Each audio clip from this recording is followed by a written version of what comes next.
produção de hortaliças em sistema hidropônico está conquistando cada vez mais o interesse dos agricultores. Os motivos são simples: o aumento da produtividade em uma mesma área e um manejo mais simplificado, não tão desgastante quanto nos canteiros convencionais. Esse é o assunto de hoje aqui no estúdio do Agrofag. Mas primeiro, vamos conferir a reportagem. Olha só. A horticultura é uma das atividades mais tradicionais na Fazenda Escola do Centro Fag. Bem na entrada, a horta chama muito a atenção. 1 hectare é cultivado no modelo convencional, ou seja, o plantio diretamente no solo. Esse ano, a produção de hortaliças ganhou um reforço especial: a estufa de hidroponia. A hidroponia é uma técnica de cultivo que dispensa o uso do solo, mantendo as raízes das plantas em uma solução com nutrientes essenciais para o crescimento. O método possibilita um controle mais eficiente dos insumos, além do desenvolvimento mais rápido das hortaliças e da redução no consumo de água. Antes dessa estrutura, na mesma área eram produzidos cerca de 3.000 pés. Agora, a capacidade é de 19.000. Aqui a gente tinha uma cobertura, né? Era um espaço coberto com solo. Aqui dentro a gente produzia uma média de 3.000 alfaces a cada 50, 60 dias. Então, para viabilizar, a gente pensou na estrutura da hidroponia, que hoje, na mesma área, no mesmo espaço, a gente consegue produzir 19.000 pés nesse mesmo período aí de 50 a 60 dias. Porque a gente organiza, né, para ter uma colheita em escala. Mas a gente consegue tirar aí a alface em torno de 20 dias, o que é diferente do campo, que você tiraria um pé em 40, 45 dias. Então, por isso que a gente consegue otimizar e ter esse nível de produção dentro da mesma área.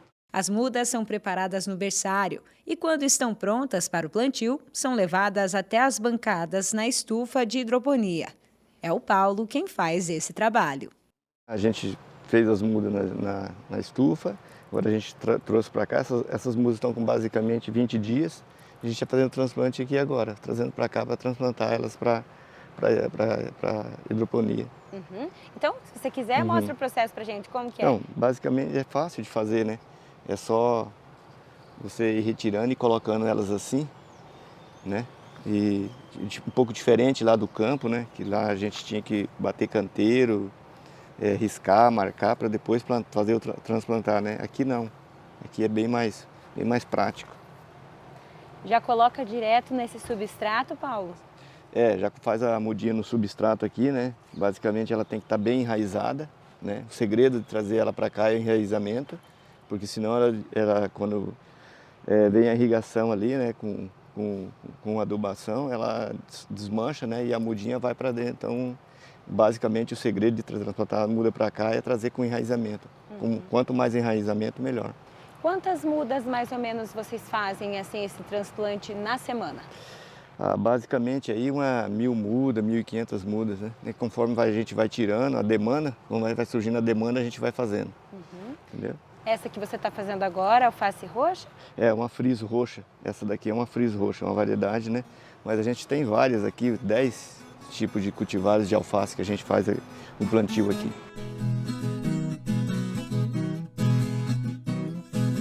As hortaliças levam em torno de 20 dias até o momento da colheita. O manejo é diferente do plantio em canteiros. A atenção passa a ser com a qualidade da água, incluindo o controle da condução elétrica e o pH. Então, o pH é ideal para qualquer variedade, de 5,5 a 6,5. E a condutividade elétrica, que é o que a gente tem que todos os dias fazer as medidas 2 vezes por dia. Então, quando a gente tem uma muda, a gente trabalha com a base do Furlani, que é um nutricionista que desenvolveu o cálculo para você usar a nutrição na hidroponia. Então, a gente acaba adaptando para as regiões, mas a base é o cálculo dele. Então, na nossa região hoje, quando vem a muda, a gente precisa trabalhar com uma condutividade elétrica de mais ou menos 1.0, 0.9 e 1.0. Depois conforme ela vai crescendo, a gente aumenta, até que chega nesse nível aqui, que é o nível de colheita, que a gente está com 1.5, 1.6 de condutividade elétrica. Para facilitar o nosso manejo, a gente fala que faz uma cauda super concentrada, com 10 vezes mais do que seria necessário. e aí a gente coloca só um pouco do líquido nas caixas d'água que ficam circulando aqui. Hoje o nosso manejo, por ser verão, está muito quente, é de meia hora de água com nutrientes circulando e 15 minutos desligado. Mas no inverno daí é 15 minutos com e 15 minutos sem a irrigação. Além disso, nenhum bico de dispersão de água pode ter entupimentos. Agora já começou, ó, a trabalhar, ó. Ó, tá vendo?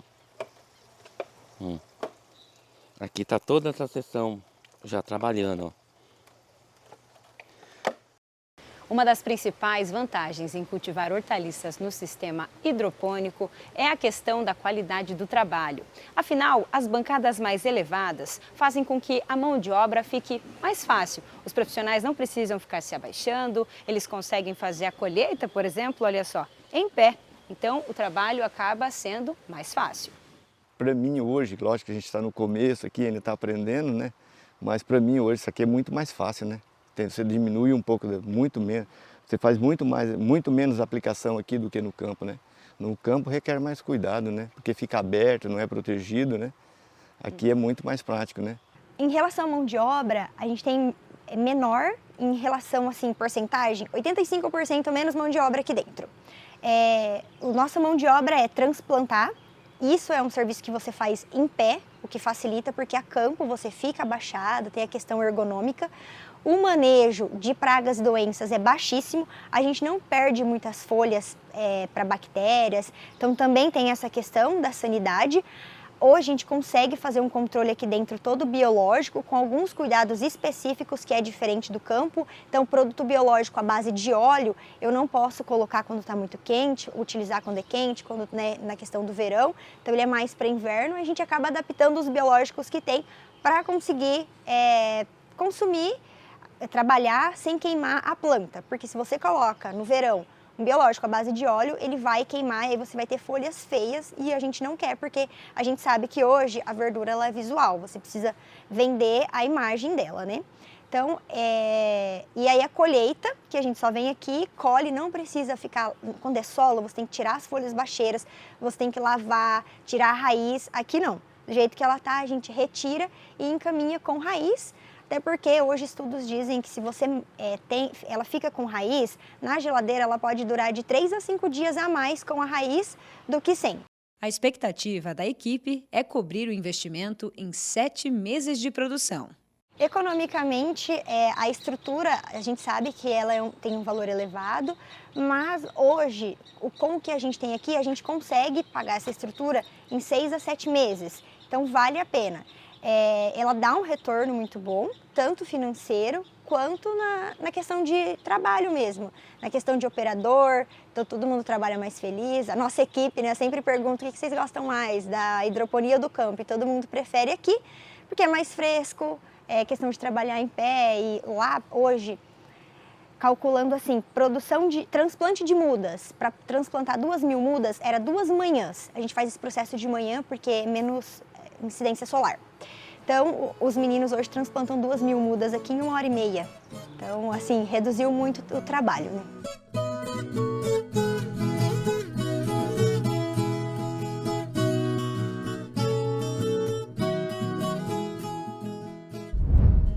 Professor Celso, agora nós vamos para a tela, porque temos imagens lindas, uma maravilha. Olha só. Muito bonito, muito bonito. Orquídeas são sempre um símbolo realmente de muita beleza, né? De carinho, de amor também. E muita variedade, muita diversidade aí, né?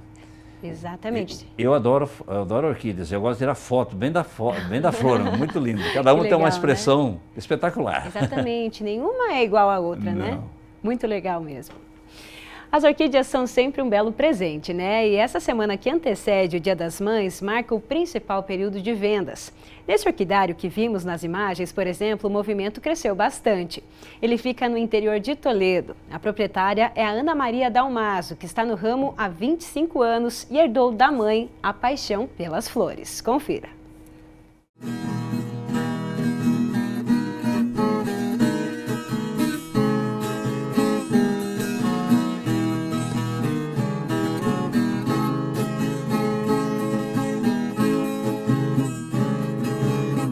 O colorido da paisagem desse sítio, que fica na linha Acaraí, em Toledo, se destaca do alto.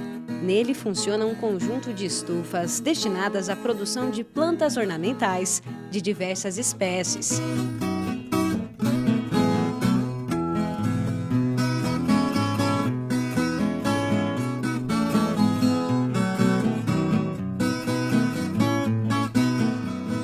O carro-chefe da produção são elas, as orquídeas. Atualmente, são cerca de 32 mil plantas abrigadas em um espaço de 1.800 metros quadrados. A Ana Maria e o Orlando Dalmaso são os responsáveis. No começo, o cultivo era feito de forma simples, no jardim de casa mesmo, até que eles transformaram o antigo galinheiro desativado em estufas com a estrutura ideal para o desenvolvimento das flores. Há muitos anos, né? Falando assim, eu e minha mãe, a gente cultivava violetas. Quando eu era bem pequenininha, ela gostava muito de violetas e com ela eu fui aprendendo, né, a cultivar violetas. E isso foi se estendendo, né, por um período da nossa vida, as violetas. Depois, com o passar dos anos, assim, surgiu as orquídeas. E aí, a mãe, quando nós já éramos casados, a mãe me presenteou com uma planta, né, de orquídea. E foi ali que tudo começou. Isso há quanto tempo? Há uns 26 anos. Com o apoio dos filhos, o trabalho foi se profissionalizando e expandindo. Desde 2000, o projeto vem se adequando às necessidades dos clientes.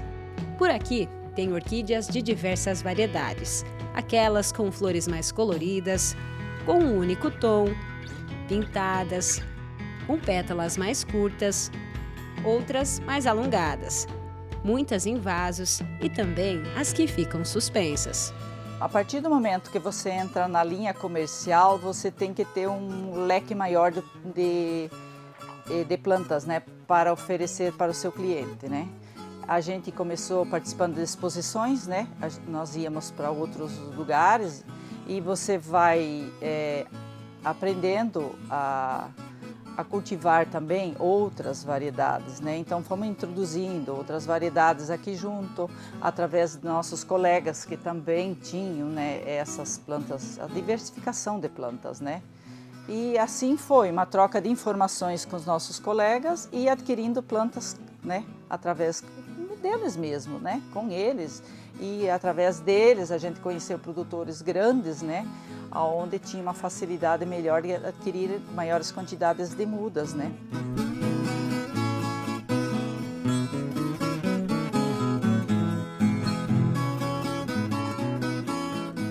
A gente andando por aqui no orquidário viu o tanto de espécie de orquídeas que nós temos. Algumas delas são bem exóticas.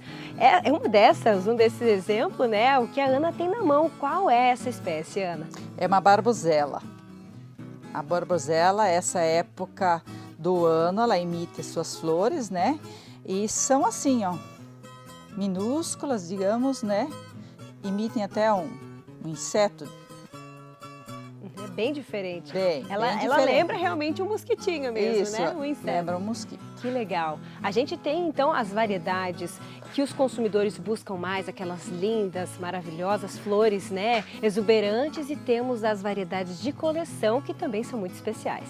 Sim, temos, digamos assim, o dia a dia, né? E também temos as, né, exóticas, que são as Bulbophyllum, que elas têm cada uma um diferencial, né? É dela, da própria espécie. Umas, se você mexer aqui, ó, olha o labelinho dela aqui. Ó. Elas são bem diferentes, realmente, ela né? balança aqui o centro dela, né? Aham. Essa aqui também. Olha só que diferente. Ou seja, aqui você não encontra em qualquer lugar. Ela é bem... É uma planta muito linda, né? Linda demais. Ela tem o seu charme, sua própria beleza, né? Tem mesmo, tem mesmo. Essa aqui parece uns pomponzinhos, olha. Aham, olha que diferente. Sim. Ela vem na base da folha. Na olha base só. da folha. Olha que interessante. E muito perfumada também. O casal explica que o ciclo completo de desenvolvimento de uma orquídea pode levar até 10 anos, mas o foco do cultivo no orquidário é a fase de terminação. As plantas, em grande maioria, importadas de países como a Tailândia, chegam ao orquidário bem desenvolvidas e com as flores em formação. A maioria das orquídeas, das estufas, leva como substrato casca de pinos e de arroz, garantindo boa drenagem para as raízes. Além disso, as orquídeas são cultivadas sob luz indireta, com sombreamento ideal para cada estação do ano e temperatura média de 27 graus. A irrigação acontece sempre nas primeiras horas da manhã e à noite via aspersão. Junto da água, os fertilizantes repõem os nutrientes necessários para as plantas. A estrutura hoje é tudo com plástico e os sombritas são uma parte é móveis, uma parte em cima tem o fixo, que são 30%, e a interna 50%. Então no verão, quando é muito forte, está sempre fechado todas elas, né, para diminuir a luz, né. E agora, entrando no inverno, a gente vai arredando, vai diminuindo essa interna, né, para ficar só os 30%. Esses 4 meses de pouca luz aí, então daí fica só os 30%, já está tranquilo, né, ela não queima. E daí fazendo uma fotossíntese boa, né? Para garantir que as orquídeas permaneçam saudáveis da chegada até a venda, o casal conta com a orientação de profissionais especializados para o controle de doenças. Agora, a Ana responde algumas perguntas frequentes dos amantes das orquídeas. Quando a planta seca e perde as folhas, é momento de descartá-la? Aqui temos uma variedade de Catasetum. A Catasetum, chegando o período do inverno, mesmo emitindo flor, ele começa a perder suas folhas. Então ele entra na fase da dormência, que é assim, ó. Ele vai exigir os mesmos cuidados como antes, tá? A questão do cuidado dele segue igual. Nunca elimine sua planta por falta de folhas, ela só está na dormência. A mesma coisa acontece com essa variedade, ela fica nesse estágio, muito feia por sinal, né? Mas é a dormência da planta. Depois ela vai na primavera emitir brotos novos e mais, né, perto do verão, ela surge as flores lindas e maravilhosas. Qual a frequência necessária da irrigação? A planta que está em vaso, você vai molhar sempre que necessário, tá? Para isso, como você vai saber? Põe o dedo no substrato do vaso, assim. Se estiver úmida, espere, aguarde para retornar a molhar.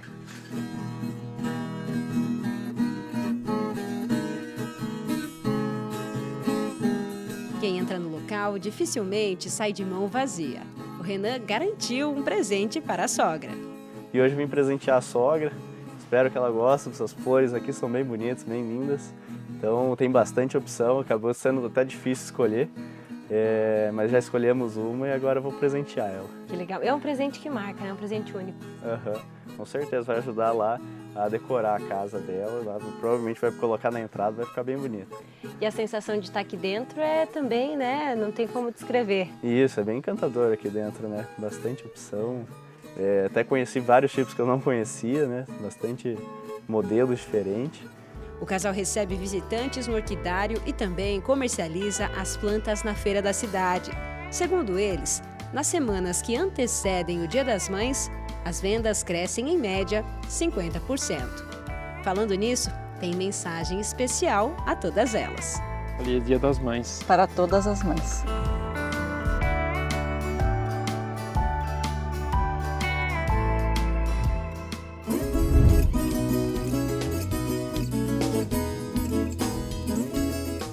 O abacaxi é uma das principais frutas tropicais cultivadas no Brasil, sendo amplamente produzido em estados como Pará, Paraíba, Minas Gerais e São Paulo. Aqui no Paraná, a cultura tem ganhado espaço, especialmente em regiões de clima mais ameno, onde o manejo adequado permite uma produção de qualidade. Nesta semana, os estagiários do curso de agronomia realizaram o plantio de 1000 mudas de abacaxi na Fazenda Escola. A variedade plantada foi o abacaxi pérola, conhecida por sua polpa branca, sabor doce e baixa acidez, características que tornam essa variedade uma das mais apreciadas no Brasil. Além disso, o pérola apresenta casca fina e com menor teor de espinhos, facilitando o consumo e a comercialização. As mudas foram dispostas em canteiros de 1,20 m de largura, com espaçamento de 60 centímetros entre plantas, seguindo um padrão que favorece o desenvolvimento e a aeração da cultura. Além disso, foi instalada uma mangueira gotejadora com espaçamento de 10 centímetros entre os pontos de gotejamento, garantindo a distribuição eficiente da água e reduzindo perdas por evaporação. O manejo do abacaxizeiro requer atenção especial ao controle de pragas e doenças, além de estratégias para minimizar os efeitos das baixas temperaturas no inverno. Entre as principais pragas destacam-se a broca do fruto, que pode ser controlada com inspeções frequentes e retirada manual dos frutos afetados, e os ácaros, cujo controle pode ser feito com a aplicação de insumos biológicos. Já as doenças, como a fusariose, exigem a retirada da planta doente. O manejo adequado também inclui evitar o acúmulo excessivo de umidade, porque isso favorece o desenvolvimento de fungos. No inverno, medidas como a cobertura morta entre as plantas ajudam a manter a temperatura do solo, reduzindo o impacto das baixas temperaturas e evitando o estresse na cultura. No Brasil, o ciclo produtivo do abacaxi pode variar de 14 a 20 meses, dependendo da variedade e das condições climáticas. No Paraná, devido às temperaturas mais baixas em algumas regiões, o ciclo tende a ser um pouco mais longo. Com o avanço das práticas de manejo e a adoção de tecnologias como a irrigação localizada, o cultivo do abacaxi tem mostrado grande potencial. E a experiência dos estagiários reforça a importância da capacitação prática na formação de futuros agrônomos para potencializar o desenvolvimento da fruticultura no estado. Não deixem de acompanhar o Agrofag nas redes sociais. Nos vemos na próxima semana. Até lá! O clima nas últimas semanas, com céu claro e tempo firme, tem ajudado na colheita da safrinha no Paraná. Mas antes mesmo de iniciar esse trabalho, os produtores já tinham planejado o plantio da safra de verão. É isso, né, professor? É inconcebível um agricultor iniciar o plantio sem ter um planejamento, né? E dentre esses fatores de planejamento, o plantio de plantas de cobertura é muito importante. Exatamente. O cultivo de plantas de cobertura é uma das práticas adotadas pelos agricultores para esse período entre as safras. E o que a gente vai ver agora é um manejo que pode ser considerado inovador. Uma operação integrada que envolveu a colheita, a adubação e o plantio, tudo ao mesmo tempo. O objetivo é melhorar a qualidade na cobertura e na fertilidade do solo para receber a soja lá em setembro. Vamos acompanhar. Do alto, a cena chama a atenção. São 3 ações acontecendo ao mesmo tempo na lavoura. À esquerda, 2 colheitadeiras operam sobre a faixa de milho. Ao centro, o trator faz a distribuição de adubo no terreno. E à direita, é feito o cultivo de um mix de plantas de cobertura. O trabalho acontece na Fazenda Escola do Centro FAG, em Cascavel, no oeste do Paraná, onde está sendo registrada uma safra recorde de milho, com 400 sacas por alqueire de média. Assim que a colheitadeira fica cheia, os operadores já descarregam o cereal nas carretas. Tudo acontece de forma integrada. Enquanto o milho é retirado do campo, o solo já começa a ser preparado para a próxima safra. As operações foram planejadas para melhorar a qualidade do solo na safra de verão. Uma das práticas já bastante conhecida pelos produtores rurais é o plantio do mix de cobertura. Mas além disso, aqui eles também estão aplicando o adubo, o que vai ajudar no desenvolvimento desse mix, fazendo a diferença lá na frente. Para que esse trabalho em conjunto fosse possível, toda a área foi mapeada, permitindo aos operadores visualizar os diferentes níveis de fertilidade em cada talhão. O Lucas e o Eduardo são agrônomos e atuaram juntos no planejamento de toda a operação. E a gente vem desenvolvendo um trabalho já há alguns anos, partindo do princípio que nesse momento, pós-colheita do milho safrinha, já foi feito todo um levantamento de dados sobre fertilidade. A partir desse levantamento de dados, vem a sua interpretação e aqui a gente tem uma situação que traz muitos benefícios, que é estar fazendo uma parte, né, porcionando a adubação que seria feita somente no soja, já fazendo agora uma parte dela na semeadura do mix, né? Dentre alguns benefícios, a gente tem primeiramente um ganho operacional, né? Dividindo essa adubação, ou seja, lá no soja a gente tem um operacional facilitado, ganhamos com velocidade do plantio, sempre pensando em adubar o sistema, não só a planta. Isso traz diversos benefícios, então, de estar utilizando essa adubação agora, já no mix de cobertura. Agora que está acontecendo a colheita do milho safrinha, é entrar com plantas de cobertura, plantas de serviço, para ocupar, nesse momento, esse solo que está descoberto.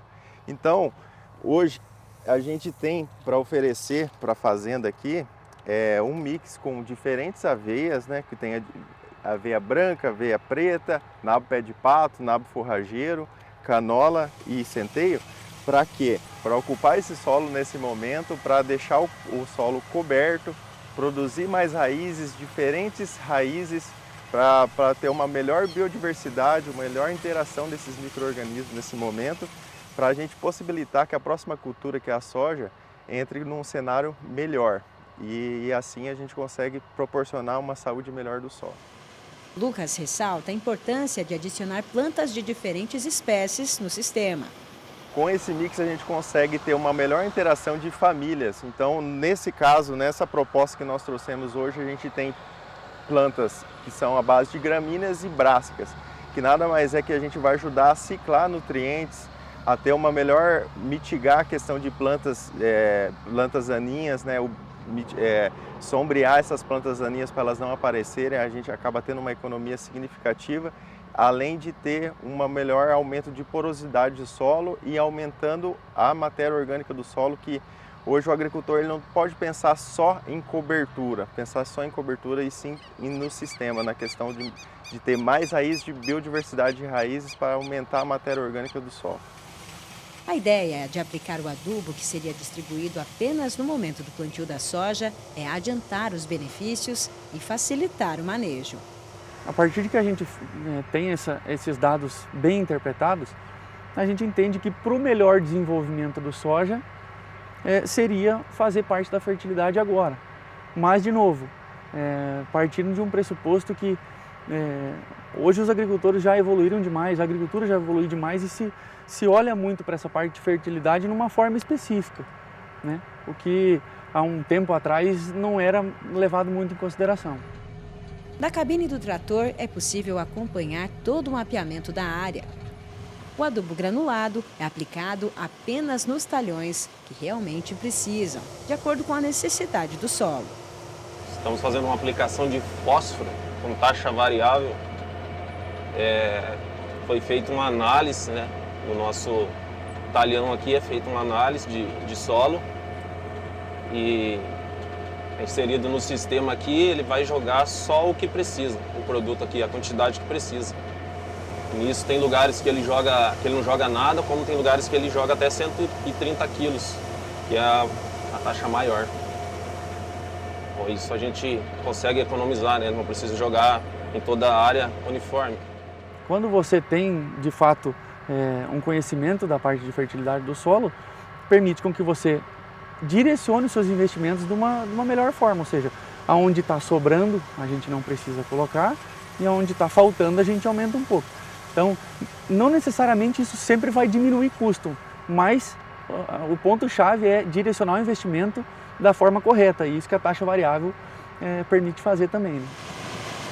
A operação integrada, que envolve colheita, adubação e plantio ao mesmo tempo, só é possível graças ao planejamento e, é claro, ao uso de alta tecnologia.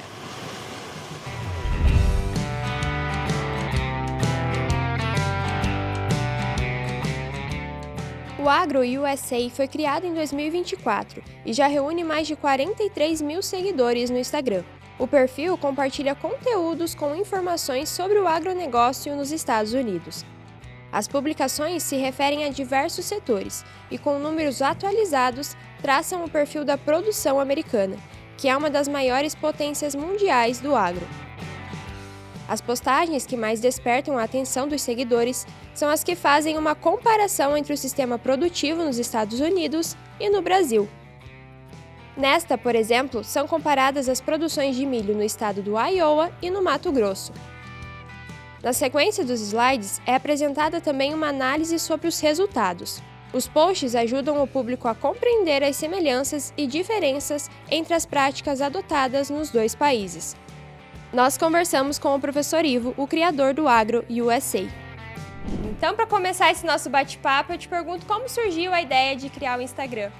Bom, a ideia do Agro USA surgiu em uma oportunidade de levar conteúdo relevantes do agro americano para o Brasil, já que os Estados Unidos é uma grande potência mundial no agro e o Brasil também.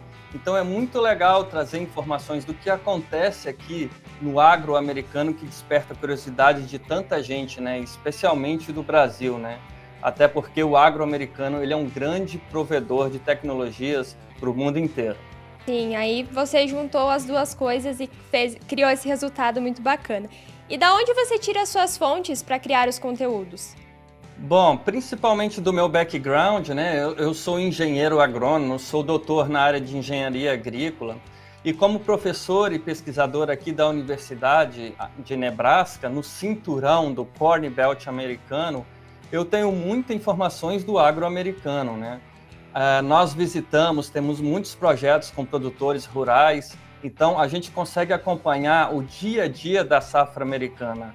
E além do mais, muita pesquisa e muito do que acontece aqui nos Estados Unidos referente ao agro, nós conseguimos ter acesso, né? Tem uma rede muito grande de pesquisadores de informações e a gente consegue levar esse conteúdo inteiro através das redes sociais do Agro USA para o público brasileiro. Professor Ivo, muito obrigado, né, por ter aceito o nosso convite. Foi um bate-papo muito bacana e para encerrar, passa aí as suas redes sociais para a galera acompanhar o seu conteúdo.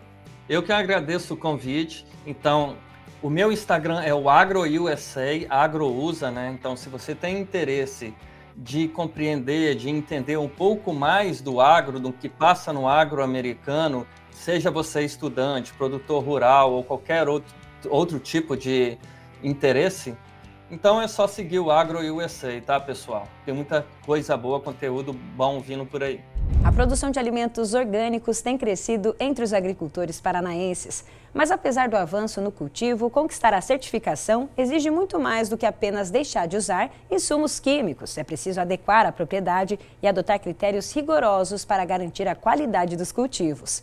Para discutir esse tema, uma visita técnica reuniu produtores de 6 cidades do estado na propriedade da família Dias, no interior de Cascavel, que é considerada referência na produção orgânica. A iniciativa do encontro veio de uma parceria entre IDR Paraná, Itaipu, Unioeste e o programa Paraná Mais Orgânico.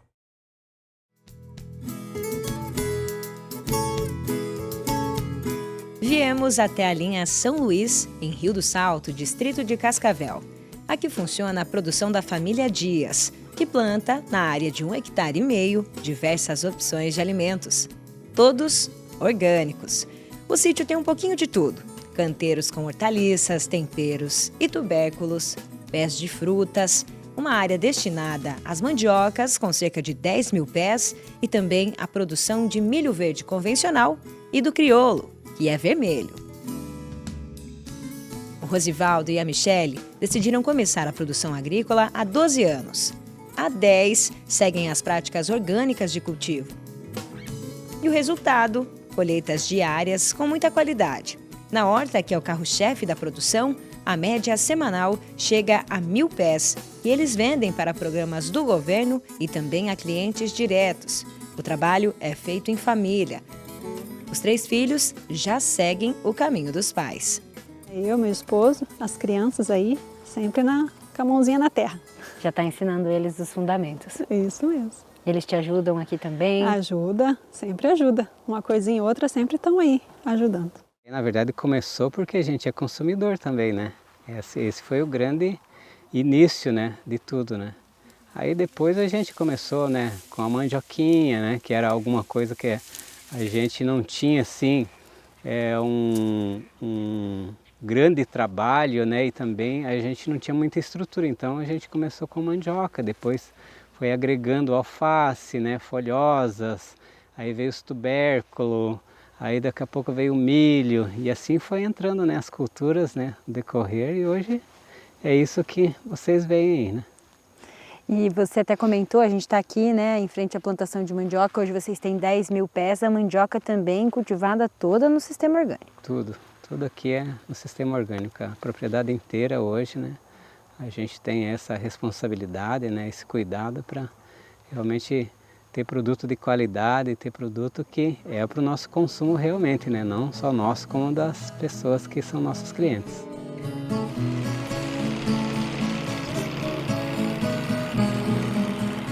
Para manter o selo de produção orgânica, o casal segue as técnicas recomendadas de manejo.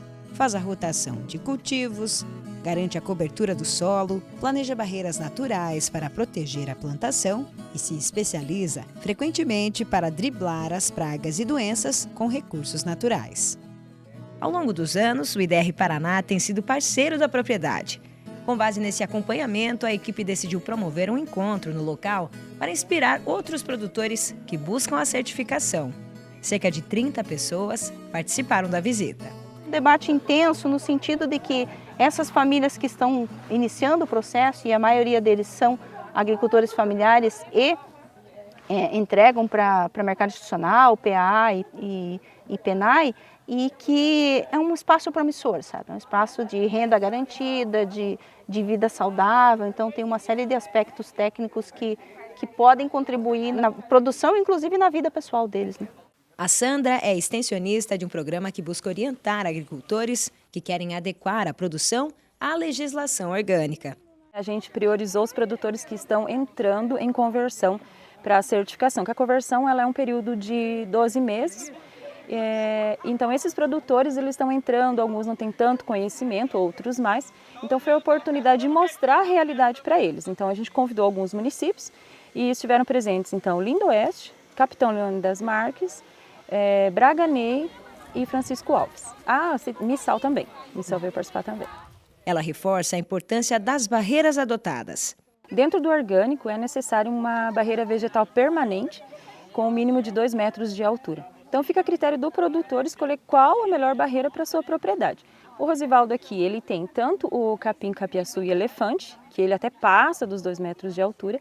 Ele tem o girassol mexicano, também conhecido como margaridão, porque ele produz uma flor muito bonita e é atrativo, porque aqui eles também têm a produção de mel. Então, que ela não é orgânica, né, por causa da legislação e tal, mas é atrativo para insetos que são também benéficos para a produção dele. Essa barreira, então, mínimo 2 metros de altura, e ela tem que ser uma barreira bem entrelaçada, onde a gente não veja de dentro para fora e nem de fora para dentro, para ajudar no caso de uma propriedade vizinha que tem alguma deriva de algum agrotóxico ou coisa parecida, né? O Josué e a Eli vieram de Francisco Alves e vão levar os conhecimentos para casa. É uma visita muito importante, porque a gente já caminha nessa produção orgânica desde 2002, 2003, por ali. Chegamos até a ser certificado pelo orgânico. Então, a gente já entende mais ou menos como funciona o ritmo do orgânico. E então isso aí vem só reforçar cada vez mais o interesse do orgânico, né? Porque a gente sabe que produzir orgânico não é fácil, mas tem que ter assim como é que se diz? Ser persistente, né? Já o Alcino atua como agricultor em Missal e está em busca da certificação. É um dia muito especial para mim, né? Como já faz 18 anos que eu trabalho nessa área de orgânico, né? Não estou certificado ainda por motivos de veneno dos vizinhos, né? Com drone e essas coisas, né? Mas tudo que eu produzo é orgânico, tomate, pepino, alface, repolho, vendo caldo de cana, faço melado, vendo todas sem agrotóxicas. Uhum. E é um dia muito produtivo para mim. Que Deus sempre abençoe todos, que dê a oportunidade de olhar essas chácaras maravilhosas, né? Que hoje o que mais se precisa é orgânico e qualidade de vida. Apesar dos desafios da produção orgânica, o trabalho fica mais fácil quando se tem com quem contar. Por isso, esse momento foi gratificante para todos os integrantes do projeto. Eu fico muito contente de poder recepcionar, né, uma grande né, um número de pessoas aí por conta, né, da nossa propriedade, de ser produtor orgânico, porque também no começo eu tive muita dúvida e demorou tempo para mim conseguir fazer uma visita dessa também, sabe? Demorou mais de anos para mim conseguir, né, poder sair e conhecer outras propriedades orgânicas, que eu tinha muito menos do que hoje, né? Então para mim foi muito gratificante poder hoje devolver, né, aquilo que lá atrás eu recebi também. É uma coisa diferente para nós, né? A gente está sempre acostumado só nós, aqui só a família, daí quando tem uma reunião de tanta gente assim para nós, é mais alegria que eu acho que para eles, né? Fica mais alegre.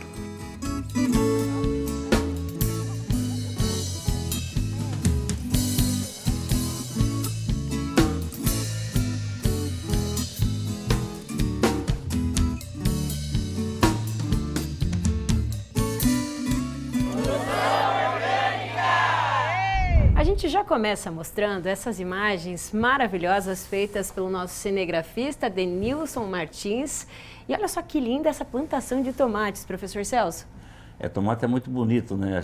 Já fui em várias estufas onde vi a produção de tomate normal, aquele híbrido, né? E o cerejinha, e é muito gostoso, né? Sim, e legal demais, né? O responsável por essa produção é o Thiago Ribeiro, engenheiro agrônomo que se dedica ao cultivo protegido de mini tomates. Olha só. Essas estufas ficam nesta propriedade de 92 hectares em Assis Chateaubriand, no oeste do Paraná. Nelas estão sendo cultivados aproximadamente 1000 pés de mini tomates.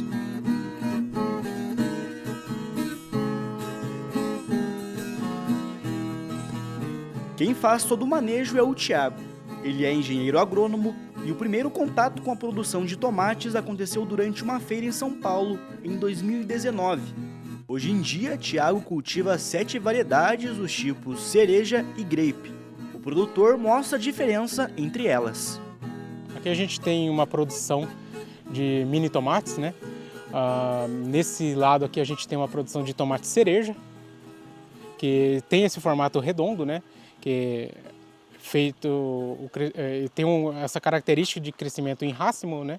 Que você pode tanto vender comercialmente assim no racimo ou em cluster, que você consegue destacar essa bolinha, que é vendido separadamente também, né? Ele é diferente do tomate grape, que o pessoal associa basicamente o tomate cereja como um mini tomate, mas a variação que a gente tem aqui de um grape, por exemplo, que ele tem um formato alongado, que é diferente do cereja, que tem um formato redondo.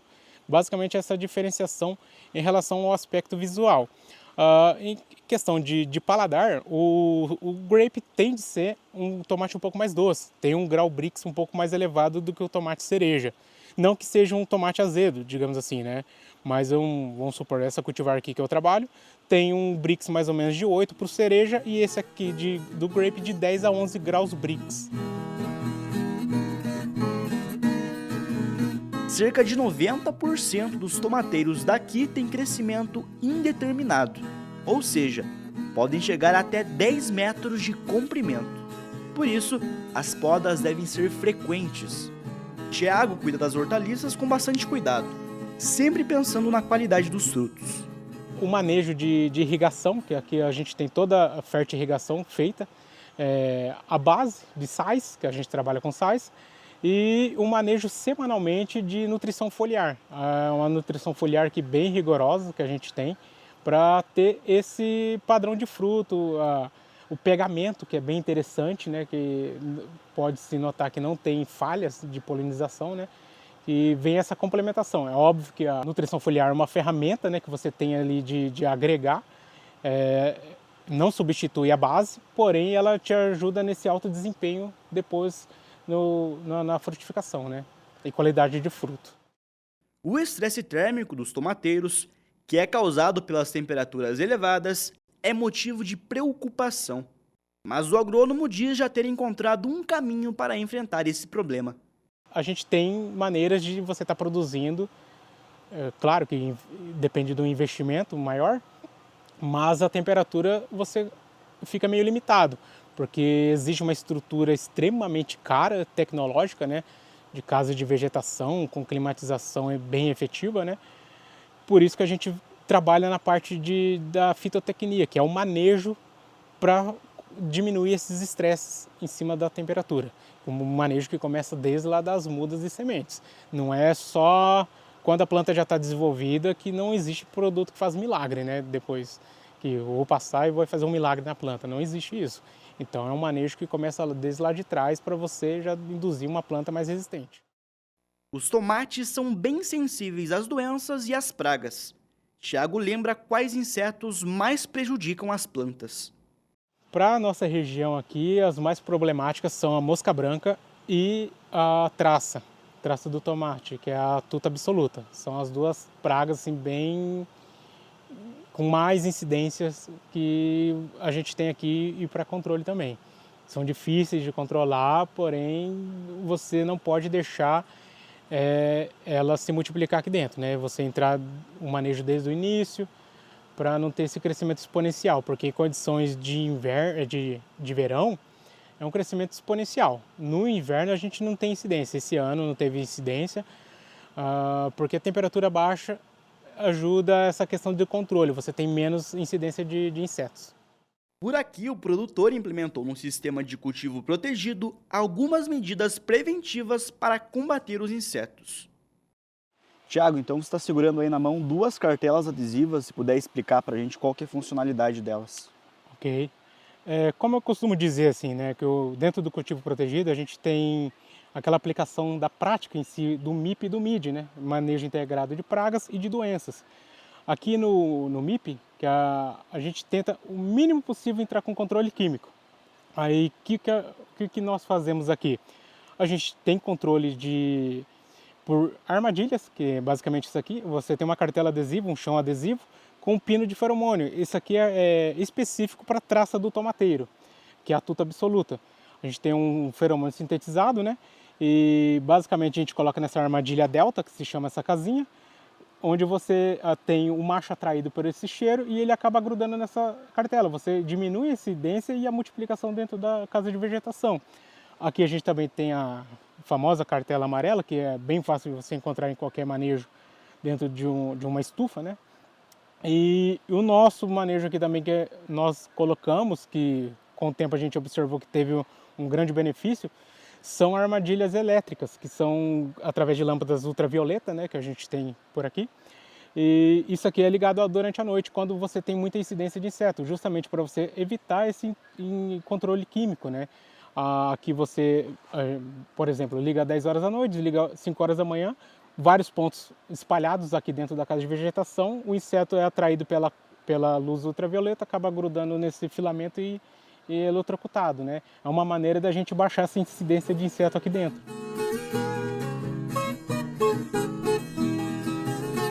Os tomates produzidos nas estufas são vendidos já em bandejas embalados para supermercados e restaurantes da região. Tiago faz questão de dar algumas dicas de consumo. Tiago, o pessoal costuma associar o consumo de tomate às refeições com salada, né? Mas aqui você trouxe outras variedades, se puder mostrar e contar pra gente. Exato, aqui a gente trouxe umas opções assim, fora do in natura, né? O pessoal basicamente se associa a tomate na salada, alguns pratos, para exemplificar, porque eu considero o mini tomate como uma linha gourmet, né? Por ser mais doce, ter esse apelo visual interessante, colorido, o formato dele. Um risoto caprese, uma receita que vai uns tomatinhos, um quiche de tomatinho também, confitado.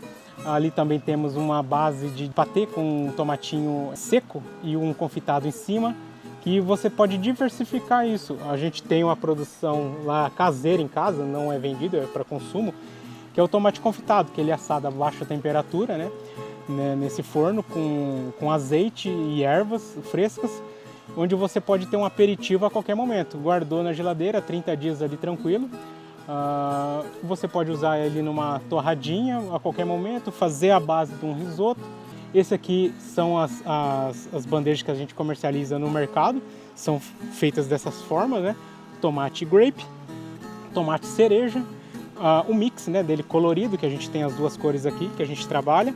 Tomate, somente o laranjadinho, e o tomate rama, né, que vem também nas bandejas. São os tomates que a gente tem ali de cacho, feito em ramas, né. Trabalhamos com essas variedades aqui na comercialização.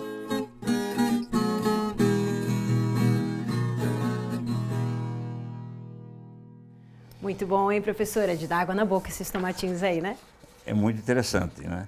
E o tomate é uma cultura que tem que ter muita dedicação, tem que ter muito trabalho, tem que ter muito cuidado, porque quando ele vai para a mesa, ou quando o pessoal vai escolher ele no mercado ou na feirinha, vai escolher com os olhos, né? Então ele tem que estar muito bonitinho, tem que tomar cuidado com as pragas e ele chegar nesse mercado assim bem, vamos dizer assim, um visual muito bonito, além da qualidade que ele deve ter, né? Com pouco inseticidas e poucos fungicidas, né? Exatamente, o visual vai fazer toda a diferença além da qualidade, Com né? certeza.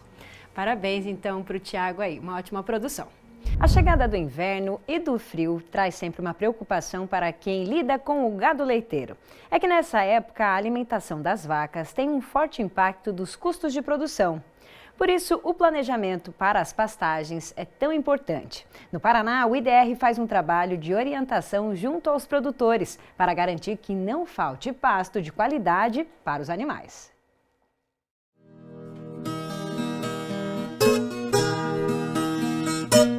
Em Corbélia, na região oeste, esta propriedade de 36 hectares tem se destacado pela excelência na produção leiteira. O local é considerado uma unidade de referência pelo Instituto de Desenvolvimento Rural do Paraná, o IDR, resultado de um planejamento forrageiro e nutricional eficiente. Aqui são 45 animais das raças Jersey e holandesa.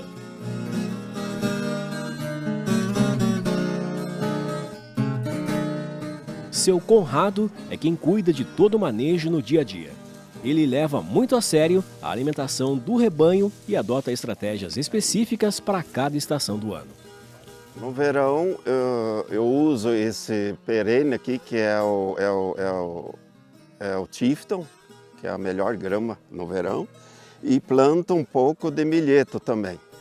E mais, para complementar, quando falta um pouco de pasto, silagem. E no inverno, daí seria aveia, né?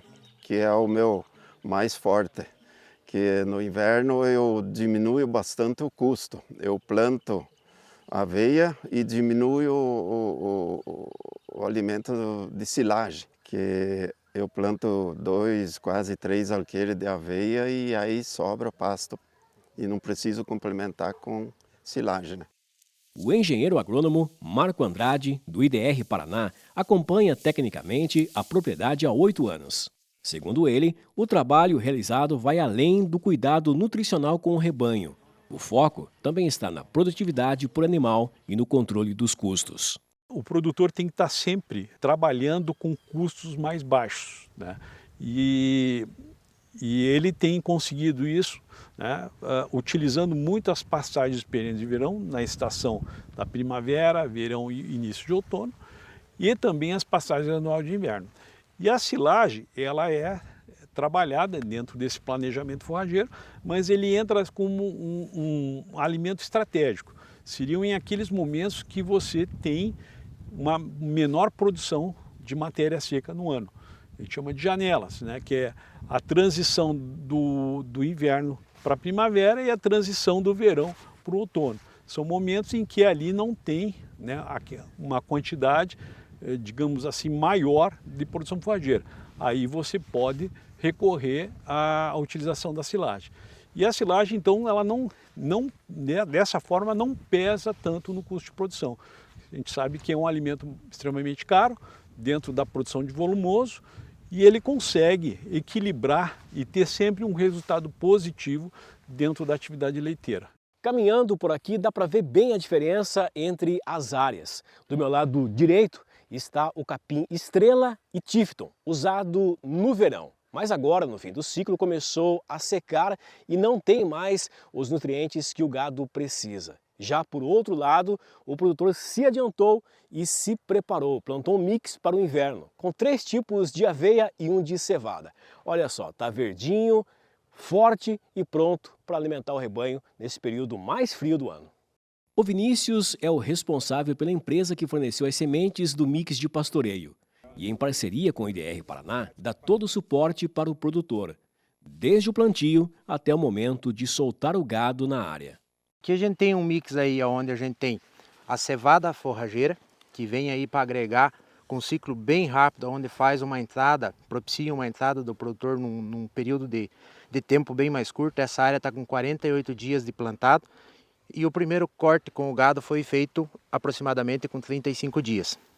Além da cevada, nós temos aqui também a aveia agroinvernada, que também tem um ciclo um pouco mais acelerado, onde ela também nos propicia uma grande ganho de massa e um ciclo curto menor.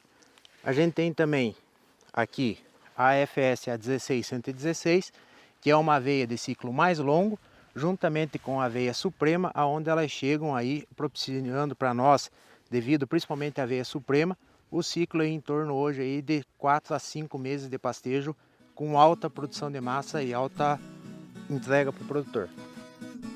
Para otimizar ainda mais o uso da pastagem no inverno, a área foi dividida em 9 piquetes de aproximadamente 4.000 metros quadrados cada. O revezamento do rebanho entre os piquetes respeita o tempo necessário para a recuperação da vegetação, mantendo a altura ideal do pasto e garantindo a qualidade nutricional ao longo de toda a estação. Se você faz um pastoreio em piquetes, você racionaliza a utilização da produção de volumoso. Os animais tendem a causar menos perda dentro da pastagem. Então é muito interessante. E, além do que seria uma estratégia também de manejo, controlando a altura de entrada dos animais, que é em torno aí de 30 a 35 centímetros, e a retirada dos animais quando a altura da planta estiver aí entre 10 e 15 centímetros. Quando terminar o último piquete, já deu exatamente 18 dias, onde foi feito o primeiro pastoreio. Então aí você percebe que nós estamos aí maximizando a utilização da pastagem. Para o seu Conrado, esse suporte do IDR tem sido fundamental para o sucesso da atividade, especialmente na escolha dos materiais mais adequados para o sistema de produção de leite. O IDR é um grande ponto básico aqui, que eles dão toda assistência para nós aqui. Todo o que precisa, o que época de plantio, como plantar, melhor época. E, então, eles estão sempre junto com nós aqui, assim que precisar, eles vêm e explicam, dão toda a assistência que a gente precisa. Nós fazemos aí ali um planejamento, o planejamento forrageiro, o planejamento das ações, que nós iremos trabalhar cada ano, e mensalmente também fazemos o acompanhamento dos números do leite, o custo de produção e as margens de cada mês. Então esse acompanhamento é tanto técnico quanto econômico. Aqui são 2 ordenhas. A primeira às 5 da manhã e a outra às 5 da tarde. A produção média de leite por vaca é de 30 litros. O preço está mais ou menos. Eu acho que até todo agricultor quer ganhar mais, mas no momento está no preço, assim, dá para dizer que está bom. Eu estou no preço agora R$ 2,97 líquido, E a produção está em torno de 600 e pouco, 700 litros dia, Então tomara que continue esse preço, não comece a baixar, porque o leite tem meses que é bom, tem meses que é ruim, Então é atividade. A atividade leiteira exige dedicação constante, faça sol ou chuva. O trabalho não para, inclusive aos domingos. Seu Conrado agora tem planos de modernizar a propriedade e aumentar a produtividade. Tem meu filho agora que provavelmente vai começar, daqui a um tempo, começar ele a tocar. É família aqui, não tenho empregado, não tenho nada. Então é eu, ele, a minha esposa ajuda também. Mas é só nós, não tem... Tem o meu irmão que tem a área junta aqui, né? Mas o leite também é junto. A gente está pensando em modernizar mais e melhorar a atividade, produzir mais e lucrar mais também, né?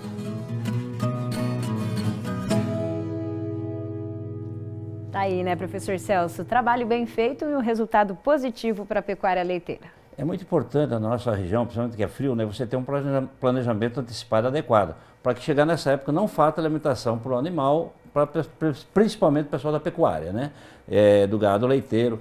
Então, o planejamento é tudo, né? Senão o custo vai ser maior depois.